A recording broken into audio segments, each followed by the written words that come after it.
All right. Good afternoon, everybody. Welcome to our third live stream now. It's me, Lizzie, and today we have our program manager, Paige, here with us today. Hello. We're very excited for you to join us. Today we are going to be talking about when will I get a test date? It is one of the most common questions we get, so we're going to cover everything that you need to know. So as the video plays, I want you to drop any questions you might have in the comments, and we're going to tackle those at the very end. But for right now, let's go ahead and we're going to jump right into it. What does our wait time look like for a test date? Yeah, so right now for a normal wait time, especially in the Gainesville and Ocala area, we are seeing wait times about 4 to 5 weeks, right at or under or over a month. This wait time is only going to start after you get a background check done and you submit an application through Prometric. And again, it does vary by city. So in bigger cities like Tampa, maybe Miami, you might see a little bit of a longer wait time, and even in these smaller cities, wait times can vary. So let's talk about what's happening during this wait time. We'll kind of break down in each individual week what's going on. So Lizzie, if you want to touch on that. Absolutely. So first off, just the processing time of the background screens themselves, that's going to take about 2 to 3 days. And what's happening there is FDLE, the Florida Department of Law Enforcement, and the FBI are doing a search of the national database to look for any criminal charges that might be associated with your name, a social security number, fingerprints, and just finding whatever they can find. They moved it to a sealed file and they moved that to a Department of Health clearinghouse. Now that doesn't take too long, that's 2 or 3 days. Now one of the other steps is submitting that application for the exam. That's also going to take another 2 or 3 days to actually process and be received by Prometric.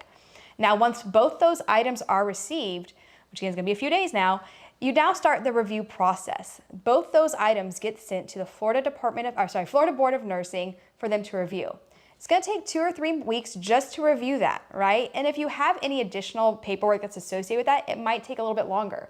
Or if you submitted a paper application instead of a digital application, it's going to take a little bit longer.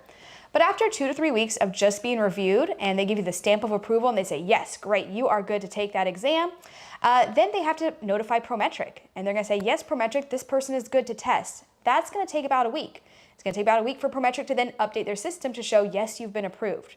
From there, Prometric should be contacting you to actually schedule your test date, which is typically going to be anywhere from 1 to 3 weeks out in the future, right? They want to give you a little bit of time so you can prepare for it. They don't want to send you out way in the future, right? We want to get our license done, but they do try to give you a minimum of a week's notice because that is their rescheduling process.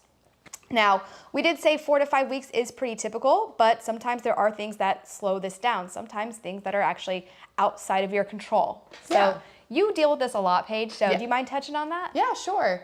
One thing that's the biggest thing that we see is that there's just not enough seats in a testing site to accommodate all of the people that are trying to get through and take the CNA exam. So if there's a high volume of testers, you might see a little bit of a slower wait time. Again, it might not take any more than 3 weeks to get that testing date, but it will take longer, especially if more people are waiting on the exam. We did see this happen over the summertime. A lot of students are trying to get their CNA license while they're not in school and they want to work over the summer. So we did see closer to May, we saw a lot longer of a wait time, but it is back down to 4 to 5 weeks at the moment because it's a normal amount of candidates trying to come through and take the exam in Gainesville currently. Another issue is test sites are just completely booked and CNA candidates they're calling Prometric, they're trying to get a test date, but Prometric is letting them know to call back at a later time because Prometric only is currently scheduling students out about 2 weeks in advance. So if you ever reach out to Prometric trying to get your test date, that might be an issue there. It's just the test sites are fully booked. They do reach out and send you a test date after a certain amount of time. So if you don't contact them, you will get your test date regardless, but it might just be a delay because of the amount of students trying to get their testing date. Another issue though is maybe they're needing some extra documentation from you. Maybe they found something in their background check that you might just need to send in extra documentation about. So those are just some normal things that you might see slowing down your test date that you can't really control, but Prometric would have to accommodate on their end. Yeah, absolutely. Other stuff we see is that based on the size of the city that you're trying to test in, that's going to fluctuate too, right? You come to our smaller cities, Gainesville, Ocala, Tallahassee, that goes a little bit quicker. But you go to Miami, Orlando, Tampa, even Jacksonville, you have more people coming through the system, so it's more people filling those seats quicker. So you can't really control that, but there are a lot of things that we see that slow down the testing process and getting a date that are in your control, and maybe you don't even know that you did a misstep. So one of the most common things where we start our investigation process when someone contacts us and they haven't got a test date yet, one of the first things we always investigate is like, well, did you actually submit the application, right? So a lot of people, they kind of get in this zone where they're filling out their application and they're like, submit. And they just kind of put it out there to the ether that it's getting done, right? And they call us up, we're like, okay, well, log into your Prometric account. What do you see? And they look at the status and it says, oh, it's in progress, they're processing it. That's not what in progress means. So it means you are in progress of filling it out. You never actually hit submit on the application. So when you log into your Prometric account and you see the status as in progress, your wait time hasn't even started. They haven't even received your application yet. It should say either completed or show status. All right, so that's the first thing we always check. Now, if it says show status and you click on that, it's gonna give you a report. Another thing we see is sometimes the top of the report will say incomplete application. So you did submit it, but there's something missing and you never went back and checked on it. Now, a lot of the times the thing that's just missing is the payment, right? We typically send in payment as we submit it if we're doing it online, and sometimes the credit card doesn't go through and you just never check on it, right? So go check your bank account, make sure that that $155 exam fee did come out. Now, if you did see that fee come out and it still says incomplete, there might be something else missing. Maybe you didn't include your social security number. So you're gonna call Prometric and they're gonna basically tell you what's wrong and you're gonna fix it, and then your wait time starts at that point.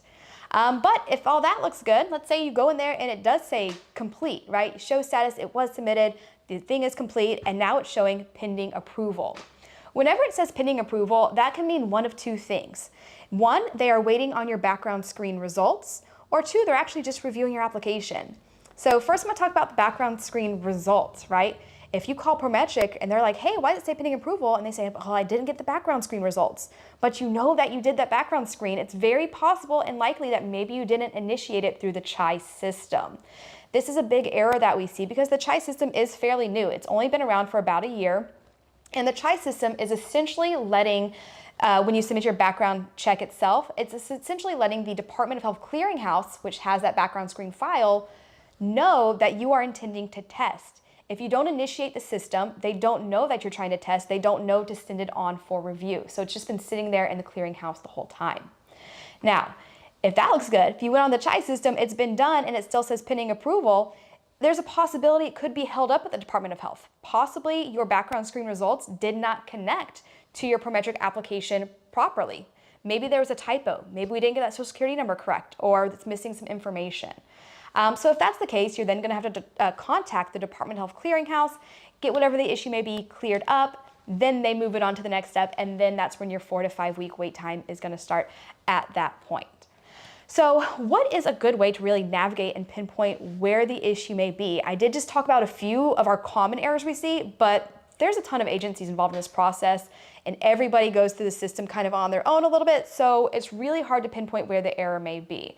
So we actually have a really good tool to help you navigate this, and I'm gonna let Paige just show you how, or tell you how to get to that tool. Yeah, so we've created this tool on GatorCNA.com. It's gonna basically navigate where you are in your waiting time. It's gonna tell you if you need to take any actions. It's gonna ask you a series of questions, mostly addressing some of the things that Lizzie mentioned. It's gonna ask you, how long has it been since you've submitted this? What is your status telling you?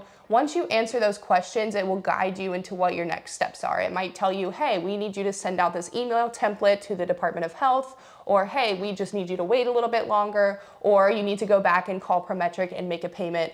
It's gonna be one of those solutions, and it's gonna help you greatly and avoid you having to make a bunch of phone calls, maybe be on sending out emails and waiting any longer. But this tool basically is gonna expedite the process a lot by having your solution, and you can find it in a matter of minutes. So let's go ahead and talk about any questions that we might have gotten.